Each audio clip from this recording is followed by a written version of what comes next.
Hey guys, this is Gary with Runes of Life, and I just wanted to bring you a quick review of the One Ring 2nd Edition RPG from Free League Publishing. This was sent to me as a free copy, a review copy, in exchange for an honest review. I already have one up on my website, www.runesoflife.com. I'll try to remember to put a link to that in the description.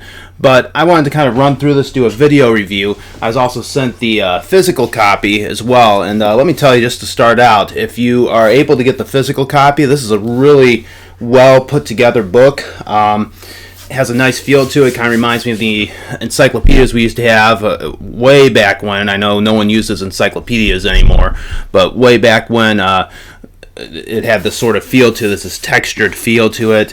It's got some nice pages on there that are a little bit beige or off-white. They're more matte than glossy, so it doesn't really hurt your eyes as much, which is fairly awesome, because that's one of the big complaints I have with a lot of books, both comic books, RPG books. They always have this glossy feel that reflects the light, and after a while it hurts your eyes, or it's hard to read. You gotta move the book around to kind of get an angle that the light's not on it. So I really love that. Also comes with a ribbon to hold your place. So yeah, as far as the physical book goes, this is a really nice project, and I would like to see more books put together with this quality. I like this a lot better than your standard D&D book, or really, I can't really think of many other RPG books that I like as far as physically as much as this one. But let's go into the content of the book. This is the cover here. A very nice artwork. I think it fits in well with Middle-earth and Tolkien, and you'll see a lot of works of art in this book that resemble this style. You'll also see some, I'll try to show you in a bit, that is a line art style. It's a little more simplified, and also works with Tolkien in a very different way, but good choice on artwork. So let's kind of start going through this though. The inside covers has a map of Eriador. Let's see if I can get a 2-page spread of that. Nope, it's going to... there we go.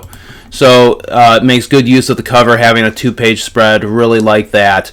I always like those old style maps. Works perfectly with Tolkien. We're not going to go through this whole book. We're just going to touch on some of the key points and some of the most important stuff. So let's zoom in a little bit and look at the chapters that you have. You have the prologue, and in the prologue it'll kind of give you your basic information about role-playing games and what the setting is for this, which by the way takes place between the events of The Hobbit and before Lord of the Rings. So you're sort of set in this little in-between area as far as setting goes, which is okay. Some people may feel a little bit constrained by that, but you can. I don't see anything in this RPG that would keep you from moving the setting back to the time of The Hobbit, or forward to the time of the Lord of the Rings, or a prequel, a sequel, whatever. There's really nothing kind of holding that back. This is just the default setting.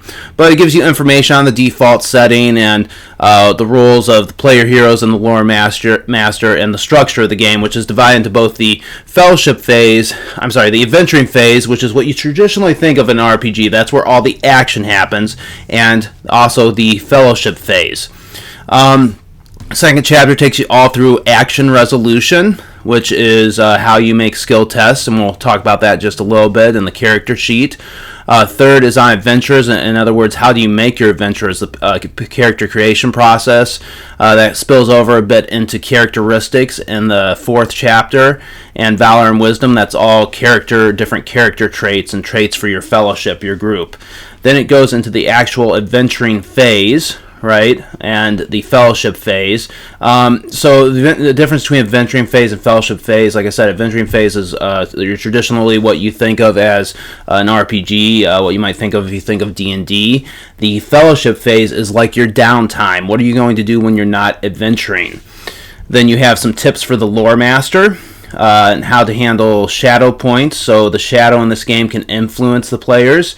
You have different creatures and villains to fight against, treasures, and then you talk about the world a little bit.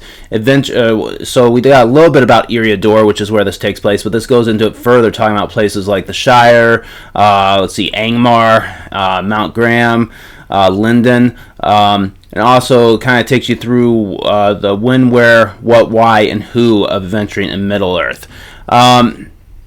And the appendices, which, do we have that? Oh, yep, we do. If I scroll over just a little bit, we'll take you through different patrons, so different people to give you missions, including Balin, Bilbo, Círdan the Shipwright, Gandalf the Grey, Gillian the Fair, who I believe is Aragorn's mother, Tom Bombadil, and Lady Goldberry. And it takes you through landmarks, which are kind of different structures you can run into in the wild that might have adventuring hooks to them.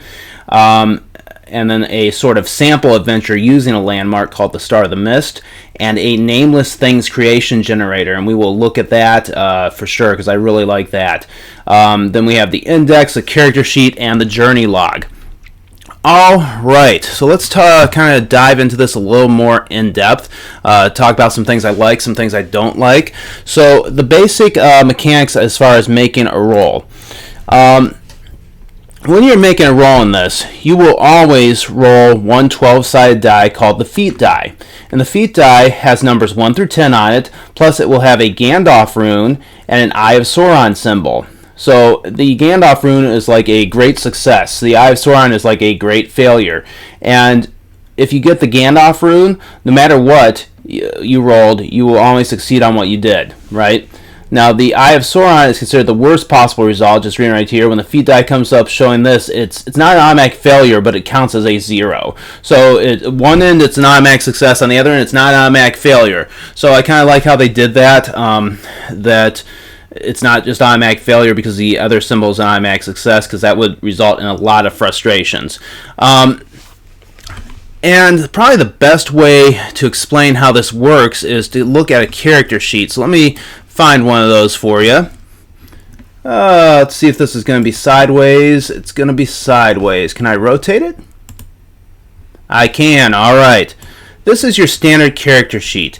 And, you know, you have places, this is kind of important to look at as far as how the roles work.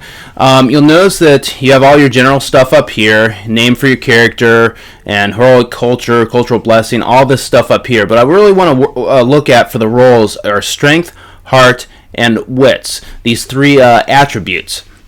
Underneath strength, heart, and wits, you have columns of different skills. So underneath strength, you have awe, athletics, awareness, hunting, song, and craft.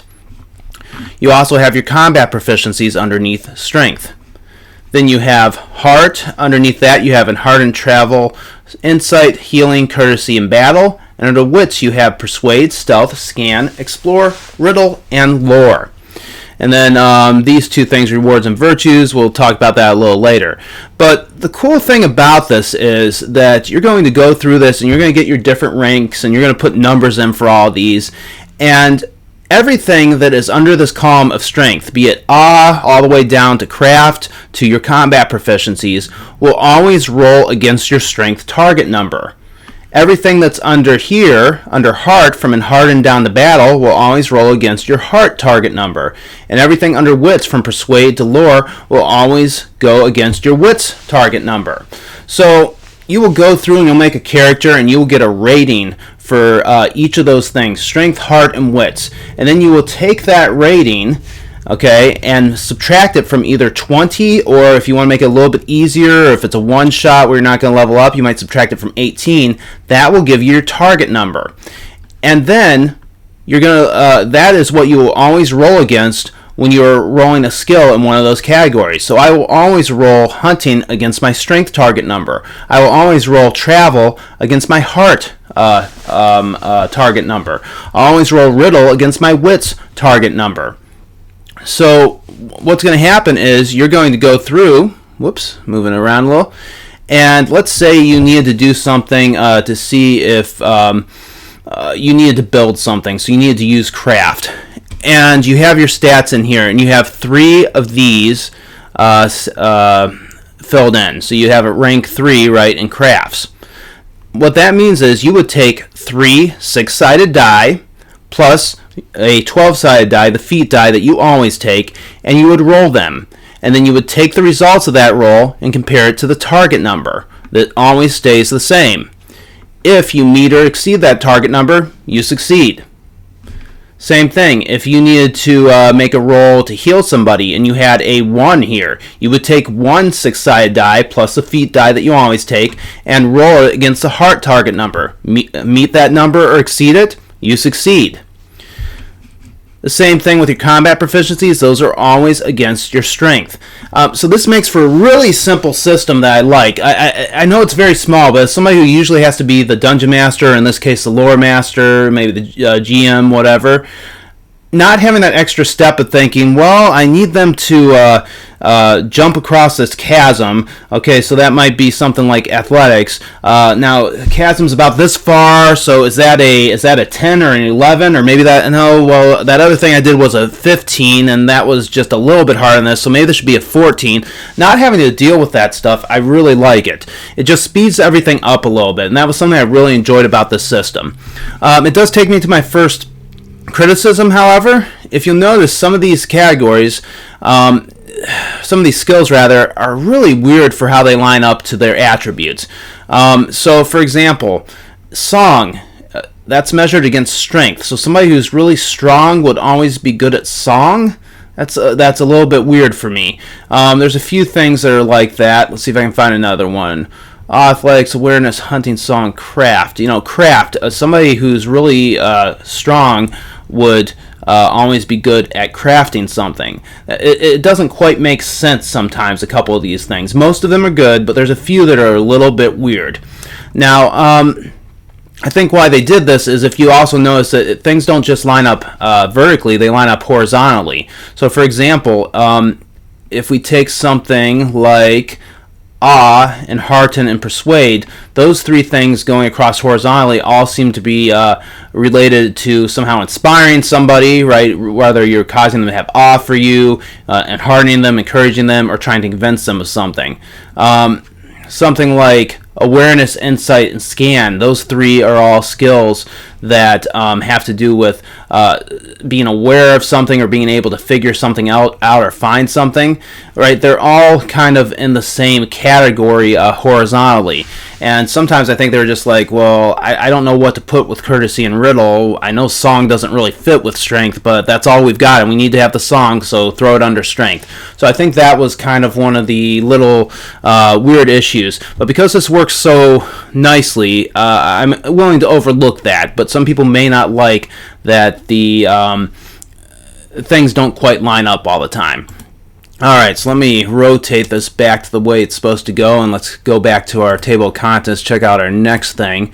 We'll get into combat in just a little bit. You know the basics. So, you're going to have to create a character. Let's kind of talk about that a little bit. And when you make a character, you're going to pick a heroic culture, and you're going to pick a calling. These are roughly relatable to races and classes if you're thinking of D&D. They went a little bit different, though, because in races, you're not going to have two human races, right? But you could have two human cultures. In this case, they do have that. They have the Bardings and the Men of Bree and the Rangers of the North. They are all men, but they are different cultures. That kind of makes sense, because where you're raised and the things that your culture values will probably influence your strength, your intelligence, or anything along those lines. So it kind of makes sense that you can have different cultures with different statistics. And it also allows for more variety. Because if you're familiar with Tolkien, well, you've got your elves, your men, your dwarves, your hobbit. I don't think I'm forgetting anything, but that's basically it. And if they hadn't opened this up to culture, it would be very limited on character creation. So doing this and allowing different cultures to have different skills, I really like that. The other thing you have is, so let's actually, before I get there, let's talk a little bit about one of these cultures. So each culture is going to have their key characteristics. They'll have a cultural blessing. For example, with the dwarves, they're redoubtable. So you'll have your load rating of the armor you're wearing, rounding fractions up, including helms, but not shields. Awesome.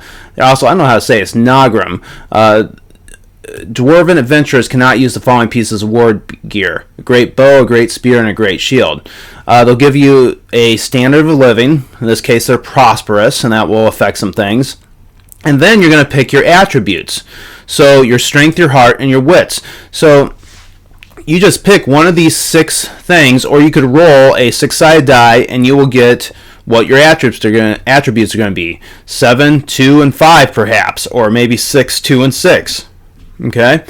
From there, you will get your derived stats. So your endurance will be your strength plus 22, hope will be heart plus 8, and parry will be wits plus 10 for this particular culture. From there, you will copy down your skills.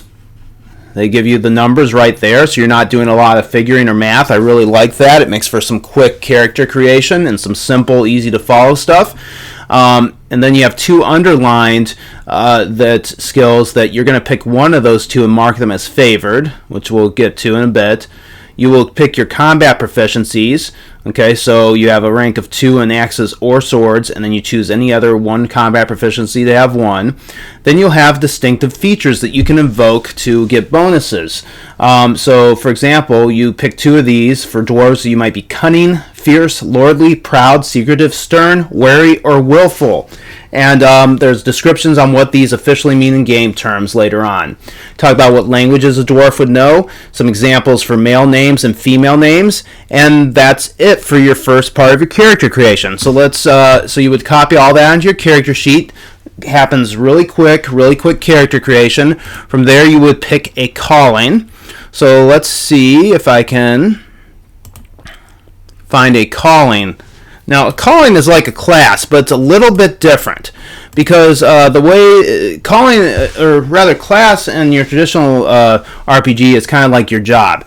Calling is what motivates you to be an adventurer. Why are you going out into the wild and pursuing a life of adventure? So it's a little bit different. You could be a captain, which would be someone who is is the duty of all individuals of worth to rise and take the lead. So they're like your leader. You could be a champion, so somebody who you recognize as a warrior among your folk. You could be a messenger, so you want to get the message out about the coming shadow. A scholar, somebody who's intent on learning. A treasure hunter, so someone who's just looking to kind of get rich and make treasure. And a warden.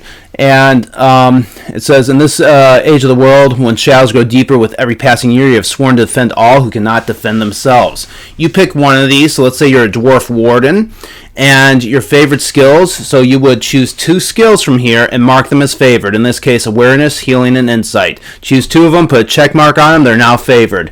You would get a distinctive feature, an additional one, shadow lore. And that would kind of give you another ability that you can invoke. In this case, it means, get all this off. You have recognized that there is a hidden thread unifying most of what is malicious, dark, and terrible in Middle-earth, and that the thread is thickening year after year, a quality shared by the wise of the land. The truth behind this knowledge is becoming clear as time passes. And then finally, you would get a shadow path. In this case, the path of despair. You have self-doubt. And this is a way that if shadow overtakes you, how it might affect you.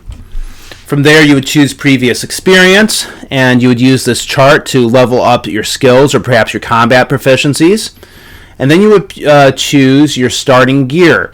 You get to choose a weapon from each of your anything that you have a combat proficiency in, and you can also choose to have armor of some sort. Now this is a little bit confusing in here. There was one error that caused some confusion online. I believe it was in here.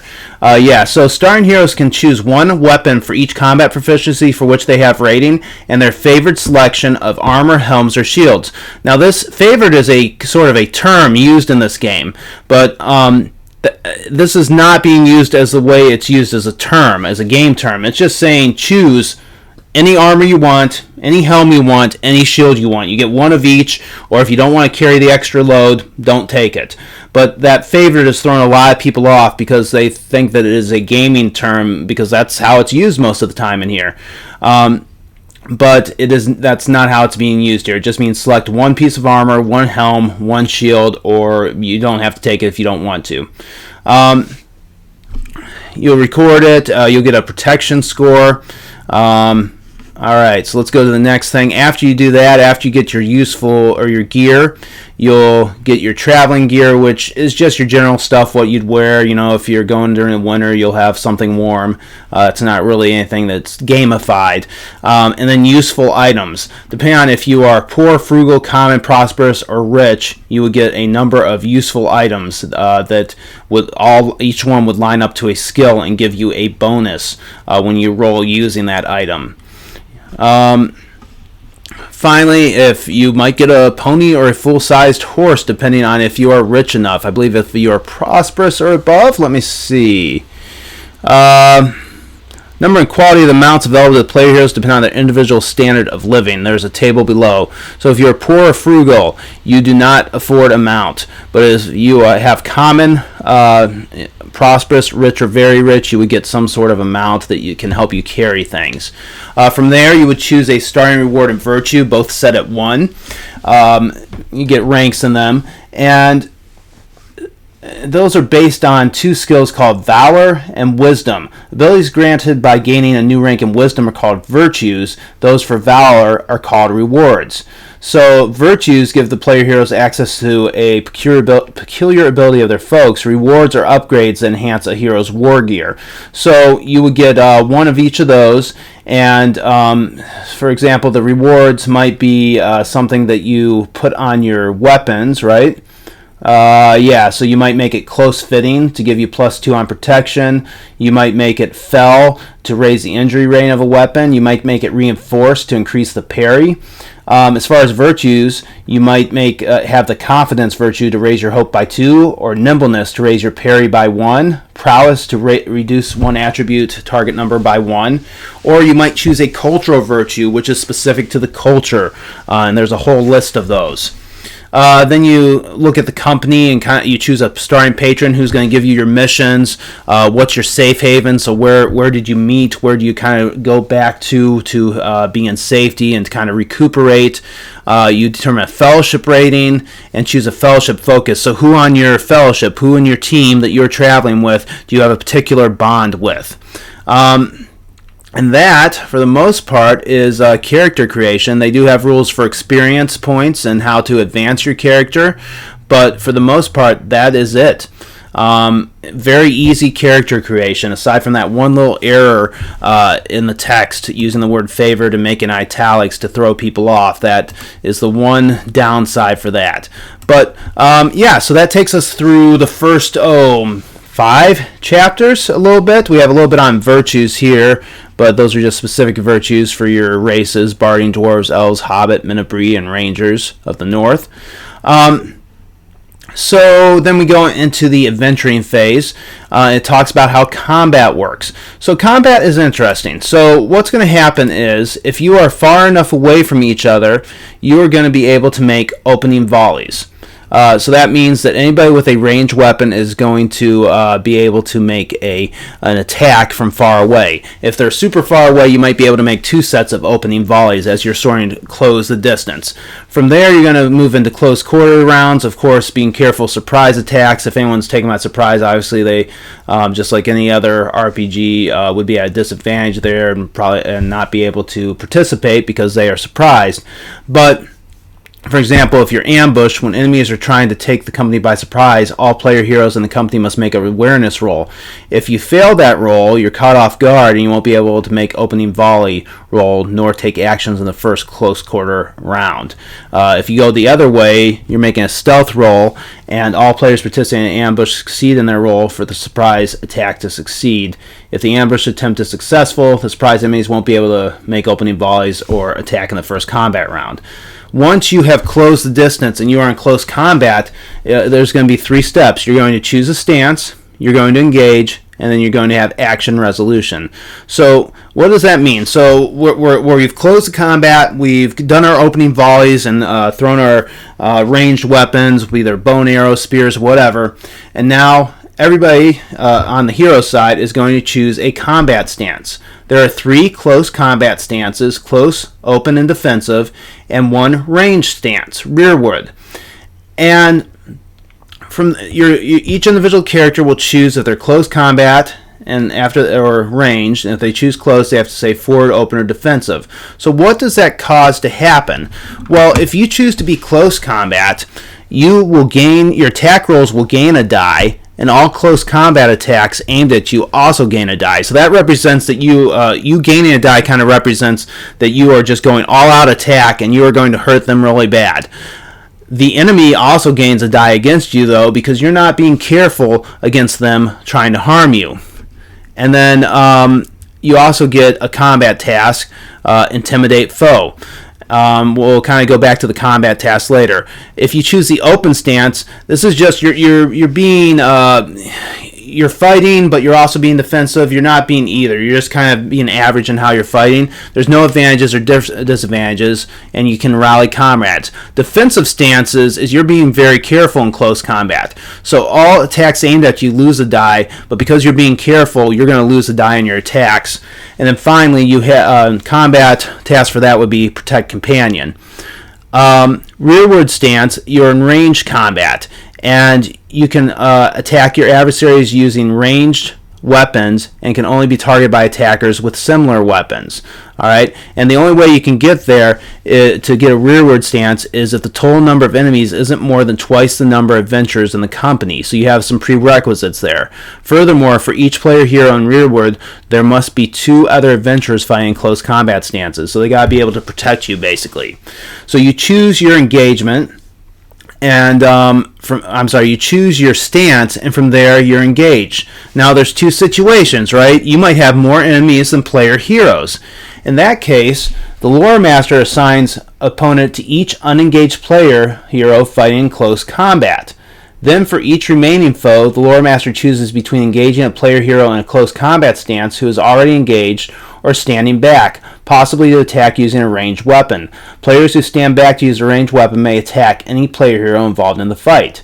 The other situation is if you have more player heroes than enemies or sides equally are matched. In that case, the player heroes in close combat stance choose an unengaged adversary to face from among those introduced by the lore master as eligible targets. If there are not enough free enemies to engage, player heroes in close combat left without an adversary must engage an enemy already engaged by another player hero. If one or more of the company is fighting Step 2 in rearward, it's possible there will be enemies left when everyone fighting in close combat has engaged an adversary. If this happens, the lore master chooses whether the spare enemies engage a player hero who is already fighting in close combat stance or stand back to attack with a ranged weapon. Enemies who stand back to use a ranged weapon may attack any player hero involved in the fight. So that is how you kind of decide who is fighting who. And then you go through the action resolutions. When all player heroes resolve their action, the lore master will resolve the actions of all adversaries involved in the fight. So the player heroes will always go first, and then the lore master will resolve the adversaries involved in the fight. And basically, you will choose, going back to that character sheet, you will choose a combat proficiency, roll the number of dice linked to that combat proficiency that is linked to a weapon, add a feat die, and compare it to your target number. Fairly easy, just making sure that you add a die or take away a die depending on your stance. So it's fairly easy. There's some more intricacies to it. As I mentioned, there were a few things as far as combat tasks that can give you special abilities. For example, if you're in forward stance, if you're fighting forward stance, you might try to intimidate the foe. To do so, the acting player makes an awe roll as the main action for the round. On a successful roll, the enemy's morale has been shaken, and all opponents with Might 1 are made wary on their next attack roll. If the roll produces a single success icon, which is on the 6, then also all adversaries with Might 2 suffer the same penalty. If it produces 2 successes or more, the penalty is applied to all adversaries in the fight. And that is just open if you are in the forward stance, and each of the stances have something like that.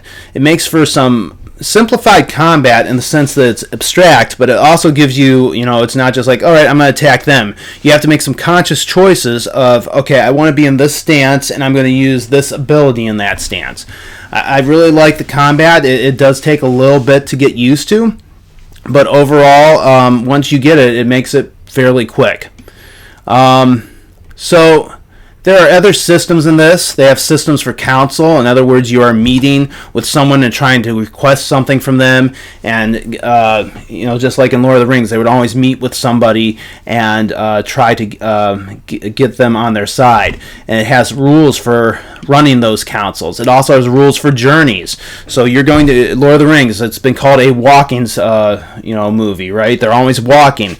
Well, that walking, it has a big part of it. It's a big feel of it, because depending on what happens along the walk, you might get to the end and be invigorated, or you might be worn out because you didn't have food and you ran into enemies and this and that. So it has rules for, okay, I am here in the Shire and I'm going here to Angmar. I don't know where those are in relation to each other. What is the chance of something happening? You're going to roll dice and things are going to happen along your journey. And by the time you get to the end, you might be weary, you might be tired, and it might affect you in some way. So these extra things, councils and journeys, you don't have to put them in, but it really helps with the feel of Tolkien's world if you go that far. But if you're intimidated by adding that much stuff, you can just stick with the simple skills and combat mechanics.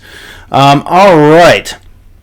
The next set, let's go to content so we can kind of get an overview. Talks about Fellowship Phase and things you can do there. Lore Master section. Let's see if there's anything there I wanted to talk about. I talked about how the shadow can play a role and can kind of affect you in different ways. Let's look at the adversaries that they have. They also have a section on treasures, but I really want to just focus in on the adversaries because there's some stuff I liked here. Alright, so what I really liked here is that they didn't just, and I was worried about this, because if you think about Lord of the Rings, it's just them going through tons of orcs all the time, right? Maybe some trolls, and every now and then a goblin, which is basically an orc, more or less. Some debate on that. So I like that they didn't just say, all right, here's for men, here's a stat for orcs, here's a stat for trolls. They divide these out. So let me go to orcs. You're not just hacking through orcs. You decide, is this a great orc chief that you're fighting, or maybe a great orc bodyguard? First off, is a great orc, and those are subcategories. Or are these orcs of the north, and you have an archer, a chieftain, a guard, or a soldier? So you don't just have one stat for these, and that really helps, because in Tolkien's world, if you just know it from the movies, it does not seem like there's a lot of variety. By giving these different subcategories in here with different fell abilities and different numbers in here, it creates a lot of variety. Trolls. Are you fighting a cave troll? Well, is it a great cave troll or a cave troll slinker? Maybe you're fighting a stone troll. Is it a stone troll robber or maybe a chief? We have Undead, Wolves of the Wild. I really liked how they just put some variety in there when you could. The obvious thing to do would have been just be like, okay, here's stats for orcs, here's stats for trolls, men, and wolves, and maybe some ghosty stuff. But they really fleshed it out a bit, and as a GM trying to vary things up, I really do like that. They give you rules for treasures, how to handle magic treasures, being sure that you don't overdo that. And then, we're kind of closing at the end, information on Eriador, Venturing Middle-earth, the patrons, the landmarks. Okay, so let's talk about we're kind of getting at the end here, the landmarks. So this is just sort of a way, they tell you how to make a landmark. You give it a name, a rumor about the landmark, some background, map, location, schemes, and troubles. And this creates sites where you have adventure hooks that the characters can kind of go to because they've heard a rumor or whatnot. And they give you sort of a mini adventure through the Star of the Mist with a rumor and background on it and what's going on there. So I always like when core books give you something to go on as far as an adventure of some sort, because it's just if you don't know what you're doing, if you're just starting out, you need something like that. Alright, last thing perhaps that I really like, the Nameless Things generator. If you are not familiar with Nameless Things, so in Tolkien, there's some debate on what this means, but briefly mentioned in the book is the idea of nameless things. Some people think that the Watcher in the Water was a nameless thing, some not. But these are basically creepy creatures and monsters in Tolkien lore that we don't see very often, but that exist in the deep dark. And this gives you a generator to make your own original creepy thing, your nameless things, rather. And I like this because it kind of adds that little bit of weirdness that if you just think that Tolkien's about orcs and a ring and maybe the occasional wizard, it kind of gives you this extra big bad that you can make and maybe hunt. So how does this work? Well, you would roll feat dice and six-sided dice, and you would come up with different things for this table. So let me just randomly take some things. You might get the crawler, rolling a 9, in the dark. So let's see. The thing is referred to as the crawler in the dark by orcs. Then you would go to the next table. Well, the thing can be described as fish-like with a huge head. When first encountered, before you see it, you hear a low growl. What you first see are its wide, blind eyes. Then you would go and you get a rumor from it off of this table. So the rumor might be, Fornos didn't fall by normal means. The Witch King of Angmar unleashed against the city a terrifying creature that owed the Wraith King a debt of gratitude. It was this enemy of all light and life that disrupted the defenses and brought them down. The debt paid, it returned to the darkness from which it had been called. And where is the thing remembered? Well, let's go to roll an 8. Saruman loves secrets, and he is adept at keeping quiet about his well-stocked collection of texts containing the presence of dark creatures roaming Middle-earth. He tried to classify them once, but soon desisted, too many and too different from each other. Alright, so this gave you a whole story. Oh, there's more. You would roll their characteristics, what's their armor and all that type of stuff. You would just choose one of these and take the whole column. You would take their attack form, so maybe they have a bite attack with an attribute level of -2, injuries 16, and special damage break shield. They might have a fell ability, so it might be poison. And then, by the time you've done that, you have created this unique creature to your game that fits into the lore of Middle-earth without breaking it or making it too much like another fantasy series, because the Nameless Things are part of Middle-earth lore, Tolkien lore. So I really love this. I really love, because I like as a player, fighting weird creatures, as a GM, putting weird creatures up against my character or my player characters. So yeah, I love that. Speaking of lore, the other thing is there's also a section here about, let's see if I can find it. And I think this is a very important section. It's under the Lore Master.